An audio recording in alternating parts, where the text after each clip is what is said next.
des dispositifs qui sont précisés dans les mesures d'accompagnement. Alors ici, à l'entame, je voudrais être très claire quand je parle d'enseignement à distance. Il ne faut surtout pas entendre enseignement en ligne ou Internet. Justement, dans ce cas précis, pour l'épidémie d'Ebola dans les 18 zones à haut risque, c'est un enseignement à distance léger, sans Internet ni acquisition de matériel qui serait exigé aux enfants.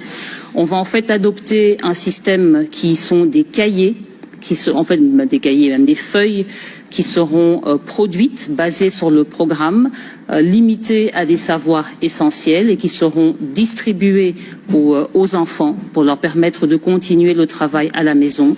Et ce dispositif de feuilles qui leur sera distribué va être accompagné, complémentaire, avec des émissions radio qui seront complémentaires aux feuilles pour que les apprentissages continuent.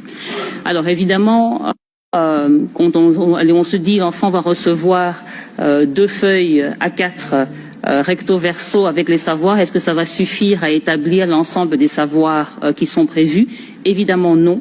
L'objectif, c'est de maintenir l'enfant en activité à l'école, à la maison, de ne pas le déconnecter de l'école et d'aller vers des savoirs essentiels qui sont définis avec les structures déterminées par le ministère. Et donc, la rentrée différenciée dit en fait que l'école reste le point de service éducatif. Donc l'école reste ouverte. Les enseignants sont présents dans l'école. Avec le ministère de la Santé, dans les zones à haut risque, ce ne sont que les enseignants et les encadreurs qui sont là. Tout le dispositif de lavage de mains, tous les kits sanitaires sont placés dans ces écoles. Et selon un roulement, un dispositif, une programmation, les enfants et les parents peuvent passer à l'école pour récupérer tous les 15 jours les feuilles qui leur permettent de travailler.